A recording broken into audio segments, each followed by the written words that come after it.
유엔 안보리의 대북한 제재, 서브프라임 모기지 사태 10년, 그리스 번발 채권 거품론, 그리고 한반도 지정학적 위험. 지난주 이후에 이 시간을 통해서 어두운 주제들만 다뤘습니다. 상황이 크게 바뀐 것은 없습니다만은 오늘은 분위기 전환을 위해서 일부러 좀 밝은 주제를 선택했는데요. 최근 들어서 유럽 경제를 유토피아라고 평가해서 골디락스라 평가하는 미국 경제와 대조가 되는 상황이죠. 유토피아와 골디락스 둘 다 좋은 용어이기는 합니다만은 어느 쪽이 더 나은지 오늘 유토피아와 골디락스 한번 비교해 보도록 하겠습니다. 도움 말씀 위해서 한국경제신문의 한상춘 논설위원 자리해 주셨습니다. 위원님 안녕하세요. 네, 안녕하십니까? 네, 오랜만에 좀 주제가 밝아진 것 같습니다. 네. 우선 최근에 들어서 유럽과 미국 경제를 이야기할 때 유토피아다 혹은 골디락스다 하는 용어가 자주 등장을 하는데요. 우선 용어 설명부터 해주시면 어떨까요? 다들 아시는 용어로 생각되는데요. 네. 우리 시청자분께서는 경제 지식들이 상당히 높으시기 때문에 다시 이 얘기가 미국 경제라든가 유럽 경제를 두고 얘기 나왔기 때문에 제가 정리해드리겠습니다. 일단은 유토피아. 저도 이제 이렇게 용어는 처음 알았습니다. 토마스 모어가 네. 없는 장소 토포스 해가지고 이게 이제 합성어다. 그래서 없는 장소다. 네. 장소다. 그러니까 이상형이라는 것은 없는 장소다. 가보지 못한 장소다 이렇게 보시됐습니다. 그래서 이게 왜 나왔냐면 한국경제TV에서 만드는 게 아니고 옥스퍼드 이코노믹이라 해서 영국에서는 가장 유명한 그렇죠. 네. 그 영국의 주간지 지금 일본으로 넘어가긴 했습니다는 이코노미스트에 이렇게 해서 영국에서는 가장 이코노미스트와 함께 이렇게 세계 경제에 대해서 신뢰성 있는 자료를 내는 거, 특히 통계에 강합니다. 통계. 네. 그래서 제가 대우경제연구소 시절에 사실 그 세계 경영 대우그룹에서 세계 경영 추진할 때 요거는 선진국뿐 아니라 신흥국 전체의 통계를 가장 정확하게 가장 최신 자료를 놓거든요. 네. 그래서 이게 세계적으로 우리 시청자분이나 투자자분에게서는 잘 알려지지 않았습니다는 가장 신뢰성 있는 통계 내지는 예측기관이다 이렇게 보겠습니다. 여기서 유럽 경제에 대해서 최근에 유토피아라는 얘기를 썼거든요. 그런 표현을. 그렇죠. 그리고 미국 경제에 대해서 올해 초부터 얘기했던 그 골디락스는 아마 시청자 여러분 다 아시겠죠? 영국의 전래동화에서 유래됐다. 그래서 너무 뜨겁지 않고 너무 차갑지 않고 이상 경제를 얘기한다. 이렇게 해서 요것도 영국의 전래동화거든요. 네, 공교롭게도. 그렇죠. 네. 그래서 영국 사람들이 신사긴 하지만 이런데 이렇게 용어를 좀 잘 붙이는 것 같습니다. 그래서 어느 이렇게 배고픈 소녀가 숲속에 가는데 너무 뜨겁지도 않고 너무 차갑지도 않고 가장 먹기 좋은 이상적인 따뜻한 음식을 먹었다 해서 요거를 경제에 비유할 때는 뜨겁지도 않고 차갑지도 않은 이상 경제. 네. 지금 아마 시청자분이라든가 투자자 심정에서는 지금 그것을 가장 바라시지 않겠냐 생각합니다. 여러 가지 어려운 얘기 때문에. 그럼요. 그래서 이상적인 경제에서 하는데요. 사실 이 용어는 클리블랜드의 메스터 총재가 얘기해서 일반 시장에서 얘기됐던 것과는 좀 다르거든요. 그래서 메스터 연준 그 지역 총재긴 하지만 신뢰성 있는 데에서 얘기했기 때문에 지금 미국 경제에서 계속해서 골디락스에 대한 어떤 기대 이런 것이 남아있는 상태다 이렇게 볼 수 있습니다. 네, 지금 기대라고 말씀을 좀 해주셨습니다. 골디락스와 유토피아 어느 쪽이 더 좋은 것인지 미국과 유럽 경제를 좀 평가해봐야 알 수 있지 않을까 싶은데요. 최근에 미국 경제 90년대 후반하고 조금 비교를 하는 경우가 있는 것 같아요. 네, 미국 경제 골디락스에 대해서 굉장히 많이 얘기하죠. 네. 근데 이게 질적으로는 어떤 성격을 갖고 있느냐 하는 것을 좀 말씀드리겠습니다. 네. 경제 현상을 아까 방송 전에도 우리 장인코랑 같이 얘기했습니다는 경제 현상을 얘기할 때 원인과 결과를 정확하게 분석해야 된다. 그렇죠. 자기 나름대로 막연한 얘기를 뜯어붙이면 안 된다는 얘기를 말씀드리고 네. 그다음에 용어를 정확하게 해석하는 것이 경제를 그래도 어려운 경제를 좀 이렇게 좀 정확히 보는 겁니다. 논리적으로 부각될 수 있다 이렇게 보겠습니다. 그런 과정에서 올해 많이 얘기했던 것이 리플레이션이라죠. 리플레이션. 그렇죠. 네. 그리고 인플레이션 이렇게 구별을 좀 해드리겠습니다. 이 전문가를 얘기하는 사람들도 이걸 구별을 안 하시는 분이 있는데요. 리플레이션과 인플레이션은 똑같이 물가가 상승하는 거다. 이렇게 보시면 되겠습니다. 장인권도 오늘 꼭 이렇게 해서 그렇죠. 혼란스럽게 네. 하지 마시기 바랍니다. 그러면 이제 리플레이션과 인플레이션은 똑같이 물가가 올라가는데 자, 리플레이션과 인플레이션은 어떤 차이가 있을까 하는 것을 좀 말씀드리겠습니다. 그래서 리플레이션은 물가가 현상이 올라가지만 한 나라 경제 입장에서 능력 가능한 적정 성장률이라고 있거든요. 적정 네. 성장률. 그래서 그 밑에 있을 때는 오큰법 증상 디프레게이브 발생한다. 네. 그러면 적정 성장률 밑에서 물가가 올라가는 것, 이걸 리플레이션이다 이렇게 보겠습니다. 네. 그리고 적정 성장률 위에서 물가가 올라가는 건 그건 인플레이션이다 이렇게 보겠습니다. 네. 그 구분을 하겠습니다.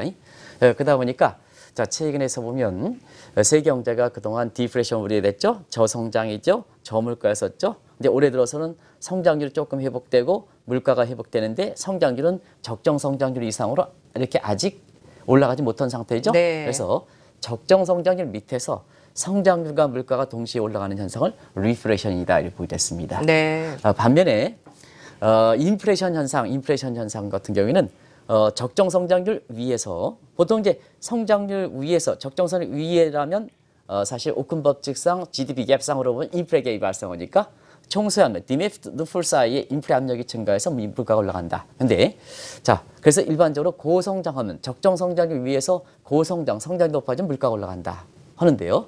사실 1990년대 후반에는 빌 클린턴 시절에는 네. 고성장이 되는데도 불구하고 적정 성장률 이상으로 성장률이 쭉 올라간데도 불구하고 물가가 올라가지 않았다. 그래서 아하. 고성장과 저성장이다. 그래서 기존의 경제 이론으로 설명할 수 없는 새로운 현상이다 해서 요즘은 뉴노멀이라는 표현을 썼습니다는 그때는 뉴 이코노믹이다.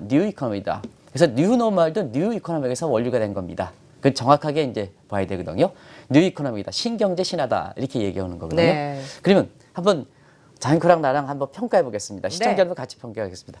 적정 성장률 밑에서 자 물가가 올라가는 현상과 그다음에 적정 성장률 위에서 자 성장률은 높아지면 물가가 떨어지는 현상. 네. 자, 이런 질적으로 측면에서 보면 지금은 리플레이션 적정 성장률 밑에서 성장률 올라가 물가가 올라가는 현상은 아직까지 뭐냐 경제가 어렵다는 얘기입니다. 아. 근데 자 적정 성장률 이상으로 경제가 활황을 보이는 과정에서 네. 물가가 떨어지다 보니까 자 그때는 굉장히 좋은 그렇겠죠. 거죠. 네. 그래서 1990년대 후반과 일부 전문가들이 지금의 그 골디락스 얘기가 나온다 하더라도 골디락스에 이렇게 그쪽과 비교하는 시각이 있는데요. 그때와는 터무니없이 질적으로 다른 거다 이렇게 그러네요. 보겠습니다. 그래서 아까 미국 경제에 대해서 골디락스 얘기가 실현됐다는 것보다는 기대다 하는 말씀을 장인커가 이렇게 말씀했지 그러셨죠. 않습니까? 네. 바로 뭐냐면 클리블랜드 이 연준 총재라든가 이런 사람들이 지금 미국 경제가 골디락스 1990년대 후반과처럼 골디락스 현상이 나타난 게 아니라 정책 당국 입장에서는 사실 뭐냐 내가 통화 정책을 관장하고 금리를 결정하는 입장에서는 골디락스 경제에 대해서 미국 경제에서 다시 한번 나왔으면은 기대군요. 기대를 반영하는 네. 거다. 근데 많은 사람들이 전문가라 칭하는 사람들이 뭐냐 이런 그 질적인 차이를 모르고 사실 미국 경제에 대해서 골디락스 하다 보니까 실질적으로 보면 미국 경제가 썩 좋지 않은 이런 네. 상황이 되고 자 미국 경제에 골디락스 하다 보니까 그때 당시에 달러가 이 1994년 4월 19일 엔타이 프라이즈 어그리먼트 네. 그때 당시에 달러를 강세로 한다는 선진국 간의 1985년에 프라자 협정과 반대되는 그때는 프라자 협정에서는 달러 약세를 유도하는 거고 네. 그다음에 1990년 달러를 강세를 유도해서 그때 당시에는 골디락스 동화에 맞춰서 사실 골디락스 이렇게 경제에 맞춰서 미국의 달러가 자 달러당 N달러를 기준으로 한다면 79엔에서 148엔까지 올라갔거든요. 네. 엄청나게 올라갔죠. 그게 달러가 있는데요. 일부 증권사에서 아유 골디락스 이렇게 얘기가 나오니까 이번에도 달러 강세가 되지 않느냐 했는데요. 달러 강세 믿고 샀으면 지금 거꾸로 손해를 많이 보는 거다. 이렇게 보시면 되겠습니다. 그래서 최근에 미국 경제에서 골디락스 얘기 나오는 것은 지금 현상이 아니라 기대다. 그래서 1990년대 비교하는 시각은 질적으로 엄청난 차이가 있다. 그래서 그동안 3년 걸쳐서 많은 이 PB라든가 국내 대부분 금융사가 달러 사시오 이렇게 얘기할 때 한국경제TV 방송을 통해서는 달러 사지 마세요. 오히려 작년에 달러보단 엔화, 올해는 그렇죠. 달러보단 유로. 네. 작년에 엔화 사신 분이 달러는 손해를 봤는데 엔화 사신 25% 수익. 그다음에 유로 사신 분이 올해 들어선 달러 산 사람은 손해를 보고 유로를 산 사람은 뭐냐 지금 18% 정도 수익 이렇게 났던 배경이다 이렇게 됐습니다. 네, 뭐 이미 질문에 대한 답을 주신 것 같습니다만은 실제로 미국 경제 상황 어떤지 다시 한번 전해주시죠. 네, 미국 경제 상황을 볼 때는 매크로 사이드, 네. 마이크로 사이드를 같이 봐야 됩니다. 매크로 사이드는 성장률이고 마이크로 사이드는 실적이다 이렇게 됐습니다. 이건 그동안 정리했기 때문에 시간 관계상 제가 자막을 통해서 간단히 정리해드리겠습니다. 작년에 이어서 올해 1, 4분기 성장이 1.4%죠. 그래서 유럽에 뒤졌죠. 네. 그래서 미국 경제가 좋다 하는 시각은 이제 많이 교정된 것 같습니다. 하도 많이 이렇게 이 방송을 통해서 얘기했기 때문에 네. 2분기 속보치 2.6%죠. 근데 예상치 2.8% 밑돌아서 이런 상황이고요. 내년까지 미국 경제 어떻게 될 것이냐 하는 측면에서 보면 자 올해 7월 달에 수정한 거죠. 네. 그래서 올해 2.1%, 앞에가 2.1%입니다. 내년도 2.1%, 올해보다 낮지 않죠. 올해 성장률 그대로 유지하죠. 그렇죠. 그래서 사실 그 매크로 사이드의 성장률은 지금 미국 경제 잠재 성장을 아무리 낮게 잡아도 2.5%일 때 시청자 여러분 보시기 바랍니다. 2.5%인데 지금 내년 성장이 2.1%라면 오큰 법칙상 GDP 갭상으로 마이너스 0.4% 디플레 갭이 발생한다는 얘기입니다. 네. 그래서 디플레 갭이 그래서 미국의 능력 가능한 성장률을 다 회복하지 못하고 있다는 얘기입니다. 그런 과정에서 리프레션이다 이렇게 보이됐습니다. 자 그리고 기업의 그 올해 주가 상승분을 보겠습니다. 주가 상승이 골고루 올라갔냐? 그게 아니고 5대 기업의 그 주가 상승이 올해 상승분 60%를 기록했다. 그러면 요거를 내용 구성을 보겠습니다. 이렇게 해서 본 뒤쪽 자막을 좀 보여주시기 바랍니다. 그럼 5대 기업의 실적이 미국 내외 실적과 미국 밖의 실적이 어떤 게 기여했느냐를 보겠습니다. 미국 내 기업의 실적은 미국 경제가 그만큼 좋다는 얘기고, 그렇죠. 그 다음에 해외에서 이렇게 했다는 것은 그만큼 달러 약세가 작용했다고 보이됐습니다. 그렇겠네요. 근데 해외 비중이 60% 차지하죠. 네. 그래서 해외 실적이 높은 이유는 트럼프 정부에서 이렇게 강조했던 달러 약세 때문에 다른 국가의 실적을 뺐다. 이렇게 이제 보시면 되겠습니다. 이렇게 이제 네. 보는데요. 사실 그 경기라든가 기업들 실적에서 보면 가장 중요한 것이 오늘 화제가 됐습니다는 소매 판매거든요. 소매 부분이요. 근데 이제 소매 기업들의 실적은 상당히 좋게 나왔죠. 그렇죠. 근데 소매 기업들의 실적은 좋게 나왔는데 아마존이든 홈디포든 최근에 실적 발표하고 나서 주가가 떨어졌단 꺾었어요. 말이에요. 네. 이걸 어떻게 했냐 하면 어떤 사람들은 이게 아마존이 다 먹을 것이다 이렇게 얘기하는데요. 다른 실적 기업들이 동시에 주가가 떨어지는 현상이거든요. 이건 어떻게 얘기하느냐 하면 사실상 미국 경제가 예상보다 썩 좋지 않고 기업들 실적도 실력보다는 해외 실적이 좋은 상태에서 두 가지. 하나는 뭐냐면 사실 오늘 2분기에 미국 가계 부채 상황이 나왔거든요. 네. 미국 가계 부채들은 경기가 좋아진다면 미국 국민들은 그만큼 캐시플로가 좋아지기 때문에 부채가 줄어들지 않습니까? 줄어야죠. 네. 근데 미국 국민들이 경기 실질이 좋지 않다는 얘기입니다. 그래서 네. 가계 부채가 엄청나게 증가한 거로 보거든요. 네. 자, 가계 부채가 증가하니까 자, 씀씀이니까. 장영과 입장에서는 가계 부채가 증가하면 미국에선 GDP 기여도의 약 70%가 소비인데요.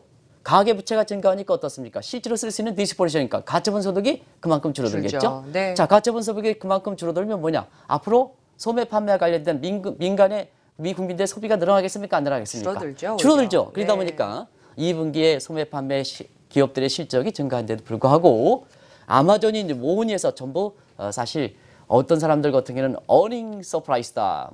이 소매 판매 이렇게 실적 발표하기 전에 그런 쪽에 얘기하다가 막상 실적이 좋게 나왔는데도 불구하고 주가는 떨어졌거든요. 왜냐? 네. 주가라는 것은 지금 주가라는 것은 앞으로의 어떻게 될 것이냐는 예상의 하고 기대치거든요. 있죠. 그럼요. 지금 실적보다는 기대치거든요. 그런 측면에서 가계 부채가 증가하니까 미 국민의 기여도의 70%를 기여하던 디스포션 인컴이 사실 적어진다. 그럼 앞으로 이 소매 판매가 2분기의 실적은 어닝 서프라이즈 할 만큼 실적이 좋게 나왔지만 앞으로는 실적이 더 될 것이다.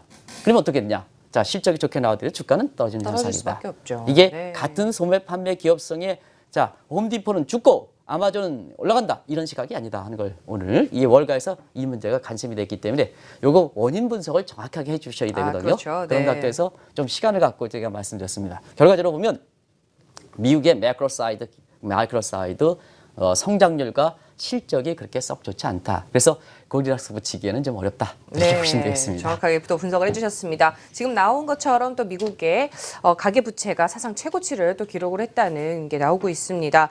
반면 유럽 경제는 어떤지 한번 또 살펴봐야 될 텐데 유토피아라는 용어가 등장을 할 정도로 유럽 경제 좋다고 봐야 될까요? 일단은 유럽 경제를 좀 보겠습니다. 시청자 네. 여러분한테 다시 한번 한국경제TV를 통해서 그동안 미국보다 유럽이 더 좋다 이렇게 말씀을 드렸었는데 실제로 좋은가 한 것을 자막을 통해서 좀 보겠습니다. 일단 지난 1년간 성장률이 2.1%입니다. 네. 이건 2011년 이후에 최고치를 기록한 거다 이렇게 보겠습니다. 일단 절대 수준이요. 미국 경제는요. 유럽 경제는 19개 회원국들 유로랜드. 그렇죠. 그다음에 사실 EU로 본다면 아직 영국이 탈퇴하지 않았으니까 28개 회원국. 국가의 통합 문제거든요. 그래서 네. 성장률이 2.1%가 미국의 지금 2, 4분기 성장률이 2.4%, 2.4% 기록했는데 이거보다 낫지 않느냐 이렇게 생각하는데요. 그렇지 않습니다. 통합된 국가입니다. 통합된 국가에서 2% 이상 올라가는 건 대단히 경제 성장률이 좋은 거다 이렇게 보겠습니다. 또 한 가지는 이게 얼마만큼 오랫동안 지속되느냐 하는 걸 보겠습니다. 중요하죠. 경기 순환상의 사이클이라고 하는데요. 이건 17분기 연속 성장세입니다. 어, 굉장히 크죠. 그러네요. 여러분이 시청자 여러분께서는 유럽 재정위기, 유럽 재정위기 이렇게 해서 엊그제까지 그런 소리만 들린 줄 생각했는데요. 경기는 상당히 좋아졌다 이렇게 보여졌습니다. 그리고 회원국별로 어떻게 되느냐. 자, 독일만 성장하는 거냐. 이건 질적으로 안 좋은 거죠. 네. 그래서 그 유럽은 뭐냐면 굿 애플스가 있고 배드 애플스가 있습니다. 스웨에서 공부했으니까 잘 아시죠? 그러니까 굿 애플스는 뭐냐 먹기 좋은 사과. 네. 이게 뭐냐면 핵심국이다. 독일과 프랑스 같은 이런 국가를 얘기한다. 배드 애플스는 과거의 피그스 국가들. 네. 이런 그 썩은 사과. 사과는 썩은 사과를 먹으면 안 되죠. 아, 그럼요. 복숭아는 썩은 복숭아를 먹어도 된다 좀 그래요. 다른데요. 네, 네. 된다 그래요. 그래서 보면 그래서 애플을 비교하는 거거든요. 그 good apples, bad apples 거기서 나오는 거다 이렇게 보여졌습니다. 어쨌든 그런데요. 자, 시청자 여러분, 유럽 경제하면 그리스 위기죠. 그렇죠. 네, 그리스가 네. 뭐냐? 마침내 지난달 이렇게 국채 발행을 성공해서 피그스 국가. 자, 앞에 포르투갈, 아일랜드, 이태리, 그리스, 스페인 이렇게 해서 이 모든 국가들이 지금은 재정위기 상태를 극복한 상태다 이렇게 보여졌습니다. 그리고 유럽 보면 실업률이죠. 유럽은 문재인 정부에서도 실업률 비교할 때 유럽이랑 많이 하고 복지라든가 이런 거 할 때 실업이 높으면 복지가 증대해야 되니까 문재인 정부 입장에서도 이게 유럽인데요. 유럽 실업률이 9.1%입니다. 유럽은 실업률이 두 자릿대에서 한 자리 떨어지는 건 그건 이례적인 현상입니다. 그럼요. 그거는요. 네. 그래서 2009년 2월 2일 최저치를 기록하는 상태거든요. 자, 보겠습니다. 수준 좋죠? 그다음에 순환상 사이클 17분기 연속이죠. 회원국별로 디커플링에서 커플링이죠. 그다음에 재정위기 상징적인 재정위기 그리스 국채에서 자체적으로 재정위기 극복했죠. 물론 트로이카의 힘이 컸습니다. 그다음에 유럽 국민들이 가장 이렇게 국민 입장에서입니다. 중앙 입장에서 물가고 국민 입장에서는 실업률이 가장 하는데 실업률도 많이 떨어지고 있다. 그래서 지표상 경기도 좋아지고 느끼는 체감상의 경기가 좋아지다 보니까 영국의 이코노믹 여기에서는 사실 그 옥스퍼드 이코노믹에서는 이 유토피아라는 표현을 쓰는 것이 아닌가 이렇게 보고 있습니다. 네, 유럽 경기 또 이제 유토피아라고 불리울 만큼 개선되면서 유럽 통합도 다시 순조롭게 이제 추진이 되지 않을까 이런 생각도 좀 드는데 위원님이 보시기에는 어떤가요? 우리가 보면 그렇죠. 네. 이렇게 사실 우리 그 북한의 지정학적 위험이 나왔을 때 그 직전까지는 2,700, 2,600 리서치 기간 아주 거의 100%가 그렇게 붙더라고요. 그랬어요. 네. 그다음에 일부 CEO는 3,000포인트 하다가 이게 지정학적 위험이 나왔으니까 또 2,200을 바로 내려버려요.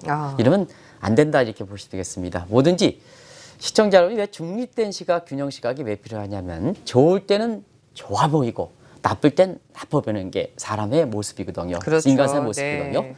그런 것 똑같습니다.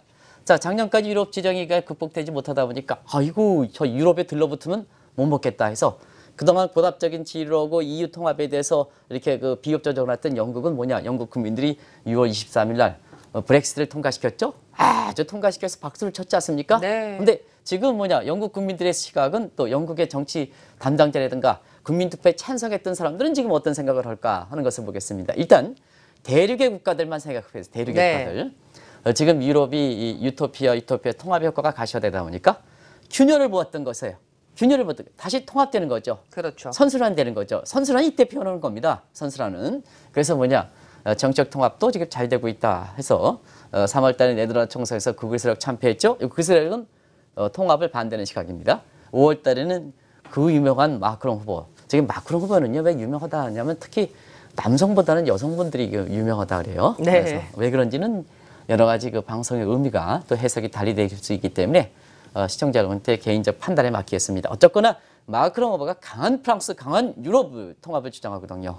이렇게 통합해서 유럽이 통합되는 모습을 보이고 있다. 그래서 이런 통합에 따라서 경제 입장에서 선순환 효과다. 그러다 보니까 다음 달이죠. 독일 총선에서 메르켈 총리의 그 사의원님 당선 문제. 지금 유럽 내부의 언론들은 대부분 다 당선될 걸 보는 것 같습니다. 그렇죠. 그래서 네. 경제가 유토피아 되다 보니까 통합도 균열해서 봉합되는 거다 이렇게 보여졌습니다. 그런 쪽으로 같이 선순환 효과가 네. 선순환은 이럴 때 쓴다. 선순환 효과가 되는 거다 이렇게 보여졌습니다. 네, 뭐 유럽 통합이 재봉합되고 또 유럽 경제가 유토피아라는 용어가 이제 나올 정도로 이렇게 좋다고 한다면 여기서 이제 가장 어색해지는 국가가 바로 영국이 아닐까 싶기도 해요. 네, 영국은 이제 작년에 우여곡절 끝에 2월 23일 날 브렉시트 통과했지 않습니까? 그랬죠. 네. 브렉시트 통과했는데요.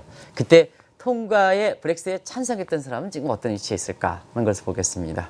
아무래도 그 판단은 네. 영국 경제라든가 영국 군의 생활에서 느껴야 되거든요. 근데 영국은 뭐냐?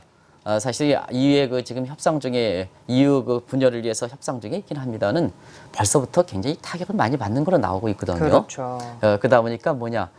분위기가 완전히 역전돼서 지금 EU 탈퇴를 위한 영국과 그다음에 EU 집행위의 대표 간의 협상을 하는데요. 분위기가 완전히 바뀌었다 그럽니다. 영국은 뭐냐? 네. 영국의 협상 대표단은요. 영국 국민들이 박수를 쳐줘야 대표단은 힘 있는 거 아니겠습니까? 그럼요. 네. 네? 그렇죠. 그러면 자 영국은 뭐야? 경제가 안 좋은 상태에서 영국 국민들이 일방적으로 지지를 해주지 못하다 보니까 결국 영국의 협상 대표단은 뭐냐면 힘을 들일 수밖에 없죠. 그럼요. 근데 유럽은 뭐야 지금 잘 되거든요. 대륙 국가는 잘 되거든요. 그러다 보니까 어떻게 되겠습니까? 영국에 대해서 어색하죠. 협상 주도권이 되는 네. 거죠. 그래서 지금 보면 브렉시트 협상이 국민투표에 통과한 지 1년이 넘었습니다는 지금 뭐냐 유럽의 통합이 가시화되고 통합에 의해서 정책 균열이 통합되어 가다 보니까 선순환되다 보니까 영국 국민이 무색해되는 거다 이렇게 보였습니다. 그러다 보니까 테레사 메이가 6월 초에 협상 전에 영국 국민의 주도권을 하기 위해서 조기 총선을 했습니다는 조기 총선에 실패했습니까? 했죠. 아니면 네. 실패했죠. 실패하고 나서 실패하다 보니까 테레사 메이가 무학하게 됐군요.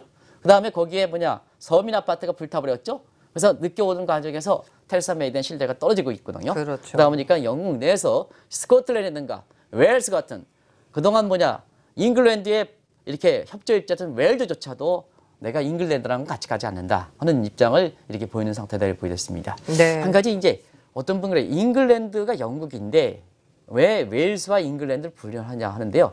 영국은 잉글랜드라는 영어 표현은 잘못된 겁니다. 죄송합니다. 네, 이게 쓰죠. 스웨덴에서 네. 공부하신 분한테 내가 죄송합니다는. 별말씀을요. 네, 정확하게 전달을 해주시죠. 영국은 네. 3개 국가이기 때문에 3개 주국가죠. 아일랜드가 독립됐으니까. 북아일랜드가 따로 있고. 네. 그래서 웨일스, 스코틀랜드, 웨일스, 잉글랜드. 그래서 잉글랜드가 세계 통합이다. 그래서 우리 아직도 영어 표기에 잉글랜드를 영구로 표현하는데 그건 잘못된 표현이다. 그래서 Great Britain, 브리튼 그래서 이렇게 해서 그 표현이 적당하다. 영국에서 가서 제가 94년, 95년 하면요. 잉글랜드로 표현하면 굉장히 싫어들 싫어하죠. 합니다. 그럼요. 굉장히 표현을 합니다. 네. 그래서 이런 표현인데요. 지금 독립운동도 가스돼서 그야말로 1년 전에 이렇게 해서 국민투표에서 이렇게 해서 찬성했던 사람들이 굉장히 무섭게하다 보니까 결과적으로 보면 지금 뭐냐 협상이라는 건 국익을 개진시키는 건데요. 결국 뭐냐 영국 내부에서 힘을 펌프질을 못하다 보니까 결국 지금 EU 탈퇴를 위한 영국의 어떤 지위가 굉장히 무색해지는 이런 상황이 되고 있다 이렇게 보시면 됐습니다. 네, 우문이 될 수도 있겠습니다만은 이제는 글로벌 리스크로 이제 악화된 한반도 지정학적 위험으로부터 가장 안정된 것이 바로 또 유럽이 아닐까라고 이제 전해지고 있는데 그래서 유럽이 또 유토피아로 평가를 받는 게 아닌가 이런 생각도 드는데 어떻게 네. 보세요? 여러 가지 이제 각도로 적용해 볼 수가 있는데요. 네, 우리가 이제 지금 주가가 조금 이제 고개를 반등하고 있지 않습니까? 그렇죠. 그래서 어떤 분 같은 경우는 차트 분석 퍼라고 그랬는데요. 그게 네. 아니고 관계가 그렇지 않습니까? 모든 국제 관계라는 건 강원 전략을 할 수밖에 없거든요. 그래서 지난주에는 굉장히 지적적임이 네. 강했던 거고 그렇죠. 이번 때는 좀 숨통이 터진 관계가 좀 변화의 모색 기미가 있는 거죠. 그래서 네. 전쟁이라는 건 모두가 된 네거티브 게임이다. 그래서 네거티브 게임에서 이거 가져가는 것은 그렇게 크진 않거든요. 그래서 전쟁이 도발할 가능성이 적다 하는 얘기 거기서 나오는 겁니다. 근데 이번 주 들어선 관계가 이렇게 좀 다소 개선되는 기대 쪽으로 되는 거죠. 네. 그 문재인 대통령께서 어제 광복절 그 축사에서 보면 자 남한반도 지주권 문제는 그게 실제 실행 여부와 관계없이 주도권을 가지겠다 하는 입장에서 국민들에 대해서 지금 여러 가지 카오스 상태에서 좀 힘을 실어주는 분위기에 있었고 네. 그다음에 중국에 대해서 중국도 문재인 정부의 대화에 대해서 동조 입장을 취하고 있고 그다음에 북한도 괌에 대해서 지금 이렇게 그 문제에 대해서 유보적 입장을 취하고 있고 미국도 뭐냐 협상의 여기를 제기하다 보니까 관계가 다소 개선돼서 관계가 개선될쯤을 보이다 보니까 이렇게 주가가 이렇게 올라가는 거지 거기에 펄이든가 그다음에 차트 분석에서 들이대는 건 아니다 하는 걸 꼭 좀 말씀드리겠습니다. 네. 어쨌든 지정학적 위험이 이렇게 이번 주 들어서는 다소나마 관계 변화의 기대 속에 이렇게 숨통이 좀 터지고 있는데요. 지정학적 위험은 앞으로 계속될 수 있는 소지가 있는 거죠. 그래서 그렇죠. 지금은 범세계적이고 그다음에 상시적 성격을 갖고 있기 때문에 언제든지 또 상황이 변할 수가 있거든요. 실리 게임에서 또 이렇게 강으로 가져가는 게 좋다 그러면 강으로 변할 수 있는 상태거든요. 그렇죠. 그런 상태에서 오면 자, 앞으로 계속될 수 있는 지정학적 위험에 대해서 어느 지역적으로 안전할까? 물론 범죄이기 때문에 다 영향을 받긴 합니다는 지금 시청자 여러분도 굳이 말씀드리지 않더라도 되죠. 네. 그러니까 미국은 북한과의 어떻게 보면 남한보다 더 직접적인 대상이 되는 상태고 일본은 북한의 핵우산이라든가 ICBM의 사정권에 있는 국가고 네. 중국은 북한 위협으로부터 자유롭지 못한 국가고 또 미국과 갈등 관계 있지 않습니까? 그런 차원에서 유럽은 상대적으로 여러 가지 지리적 여건상이라든가 무역 관계, 통상 관계라든가 그다음에 사실상 유엔 안보리의 조치에서 협조할 사항이 그렇게 많지 않다는 측면에서 가장 안정된다. 그래서 그런 측면에서도 이렇게 유럽이 좀 유토피아를 붙일 수 있는 소지가 있다 이렇게 보고 있습니다. 네, 골디락스와 유토피아 어느 쪽이 더 좋은지 이제 평가를 좀 내려야 될 시간이 아닌가 싶습니다. 아무래도 양국의 통화 가치를 좀 살펴보면 결론을 낼 수 있지 않을까 싶기도 한데요. 네, 가장 이제 이런 것을 평가라는 것은 네. 장애과의 평가라는 것은 핵심적인 거로 보는 거거든요. 네. 물론 지표가 지금 굉장히 엇갈릴 수가 있습니다. 모든 게 완벽하지 않은 상태이기 때문에 그렇죠. 지금까지 이렇게 말씀드렸다시피 골디락스도 좋은 용어고 유토피아도 좋은 용어지만 자 지금까지 이렇게 말씀드렸던 내용을 보면 완벽하지는 않다 네, 하는 그렇죠. 말씀을 드리는데요. 그러면 가장 상징적으로 가장 보편적 잣대로 들이대야 됩니다. 그러면 이게 국가의 평가니까 역시 국가의 모든 경제 상황을 반영하는 것이 가장 이상적인 것이 그렇죠. 사람으로 얘기하면 사람의 몸 상태가 좋으냐 나쁘냐 하는 것이 가장 표현하는 것이 장애인의 얼굴이고 그렇죠. 그다음에 국가의 경제 사정 입장에서는 장애인과 얼굴과 비슷한 것이 바로 통화치가 이렇게 보여졌습니다. 그런 측면에서 올해 통화치가 어떻게 변동되었는가를 이렇게 보면 자 네덜란드 올해 1사분기까지는 네덜란드 총선에 대한 우려 그다음에 네.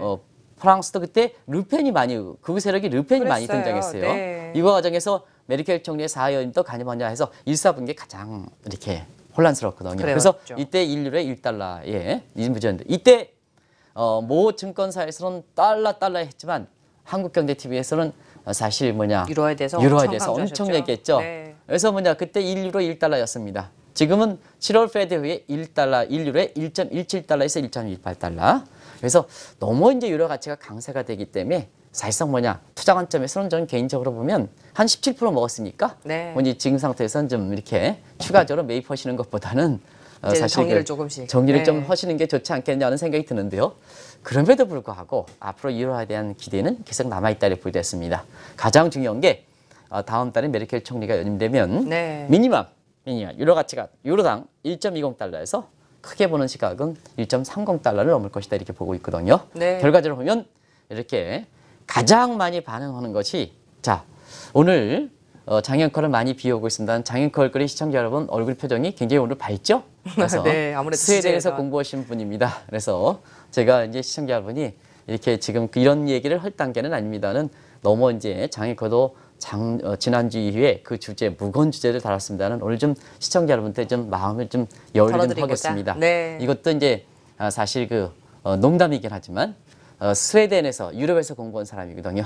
그런 관점에서 보면 네. 사실 지금은 미국 경제에 대해서 골디락스, 유럽에 대해서 유토피아 이렇게 볼 때는 질적인 측면이라든가 양적인 측면에서 오히려 유럽의 유토피아라는 말이 더 적절하고 네. 미국은 골디락스라고 붙이는 용어에 대해서 많은 전문가들이 얘기했습니다. 실질적으로 경제도 안 좋고 기업들의 실적도 달러 약세에 따른 다른 국가의 이렇게 실적을 빼앗은 측면이 있고 네. 그래서 미국의 통화 정책이 이게 갈팡질팡하는 이유고 이런 이유다 이렇게 되었습니다.